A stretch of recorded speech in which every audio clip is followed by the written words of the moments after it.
Hello friends, welcome to C job info. അപ്പോൾ ഈ വീഡിയോയിൽ പറയാൻ പോകുന്നത് KIS വന്നിരിക്കുന്ന വാക്കൻസി ഡീറ്റെയിൽസിനെ കുറിച്ചിട്ടാണ്. അപ്പോൾ ഡീറ്റെയിൽസിലോട്ട് കിടക്കുന്നതിന് മുമ്പ് നമ്മുടെ ചാനൽ ആദ്യമായിട്ടാരും കാണുന്നുണ്ടെങ്കിൽ ഒന്ന് സബ്സ്ക്രൈബ് ചെയ്ത് സപ്പോർട്ട് ചെയ്യാൻ മറക്കരുത്. കേരള അക്കാദമി ഫോർ സ്കിൽസ് എക്സലൻസിലാണ് ജോലി നേടാൻ അവസരം വന്നിരിക്കുന്നത്.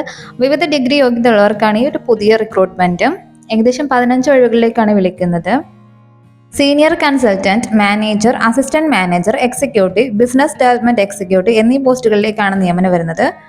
Senior consultant, manager, assistant manager പോസ്റ്റുകളിൽ ഓരോ ഒഴിവുകളും, ബിസിനസ് ഡെവലപ്മെന്റ് എക്സിക്യൂട്ടീവ് പോസ്റ്റിൽ 2 ഒഴിവുകളാണുള്ളത്. ബാക്കി 10 ഒഴിവുകൾ വരുന്നത് എക്സിക്യൂട്ടീവ് പോസ്റ്റിലേക്കാണ്. പ്രായപരിധി: സീനിയർ കൺസൾട്ടന്റ് 45 വയസ്സും, മാനേജർ, അസിസ്റ്റന്റ് മാനേജർ എന്നീ തസ്തികയിലോട്ട് 40 വയസ്സും, എക്സിക്യൂട്ടീവ്, ബിസിനസ് ഡെവലപ്മെന്റ് എക്സിക്യൂട്ടീവ് 36 വയസ്സ് എന്നിങ്ങനെയാണ് പ്രായപരിധി വരുന്നത്.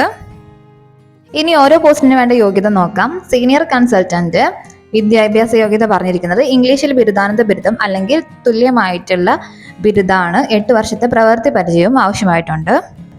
മാനേജർ പോസ്റ്റിലോട്ട് ഫുൾ ടൈം MBA അല്ലെങ്കിൽ MSW ആണ്, അല്ലെങ്കിൽ ബിരുദം എഞ്ചിനീയറിംഗ് അല്ലെങ്കിൽ അതിനോട് തുല്യമായിട്ടുള്ള യോഗ്യത ഉണ്ടായിരിക്കണം. കുറഞ്ഞത് 60% മാർക്കെങ്കിലും ഉണ്ടായിരിക്കണം. 10 വർഷത്തെ പ്രവൃത്തി പരിചയവും ഉണ്ടായിരിക്കണം. അടുത്തതായി അസിസ്റ്റന്റ് മാനേജർ പോസ്റ്റിലോട്ട് ഫുൾ ടൈം MBA MSW അല്ലെങ്കിൽ ബിരുദം എഞ്ചിനീയറിംഗിൽ അതിനോട് തുല്യമായിട്ടുള്ള യോഗ്യത ഉള്ളവർക്ക് അപ്ലൈ ചെയ്യാം. 60% മാർക്കാണ് പറഞ്ഞിരിക്കുന്നത്. കുറഞ്ഞത് 9 വർഷത്തെ വർക്ക് എക്സ്പീരിയൻസ് ഉണ്ടായിരിക്കണം. ഇനി എക്സിക്യൂട്ടീവ് ആണ്. ഫുൾ ടൈം MBA MSW ആണ് അല്ലെങ്കിൽ ബിരുദം എഞ്ചിനീയറിംഗിൽ അതിനോട് തുല്യമായിട്ടുള്ള യോഗ്യതയാണ്. 60% മാർക്ക് ഉണ്ടായിരിക്കണം. 1 വർഷത്തെ വർക്കിംഗ് എക്സ്പീരിയൻസ് ഉണ്ടായിരിക്കേണ്ടതാണ്. എക്സിക്യൂട്ടീവ് ഇൻ IT വരുന്നത് full time BTech BE computer science അല്ലെങ്കിൽ ഇൻഫോർമേഷൻ ടെക്നോളജി അല്ലെങ്കിൽ MCA അതും അല്ലെങ്കിൽ തുല്യമായിട്ടുള്ള ഒരു യോഗ്യതയാണ്. കൂടാതെ 60% മാർക്കും കുറഞ്ഞത് 1 വർഷത്തെ വർക്കിംഗ് എക്സ്പീരിയൻസും ഉണ്ടായിരിക്കേണ്ടതാണ്. അടുത്തതായിട്ട് എക്സിക്യൂട്ടീവ് ഓപ്പറേഷൻസ് ആൻഡ് സ്ട്രാറ്റജിയിൽ വരുന്നത് ഫുൾ ടൈം MBA MSW അല്ലെങ്കിൽ എഞ്ചിനീയറിംഗിൽ ബിരുദമാണ്. 60% മാർക്കും കുറഞ്ഞത് 1 വർഷത്തെ പ്രവൃത്തി പരിചയവും ആവശ്യമായിട്ടുണ്ട്. അടുത്തതായിട്ട് എക്സിക്യൂട്ടീവ് DSDPയിൽ വരുന്നത് ഫുൾ ടൈം MBA MSW അല്ലെങ്കിൽ എഞ്ചിനീയറിംഗ് ആണ്, അല്ലെങ്കിൽ തുല്യമായിട്ടുള്ള യോഗ്യത 60% മാർക്ക് 1 വർഷത്തെ പ്രവൃത്തി പരിചയം.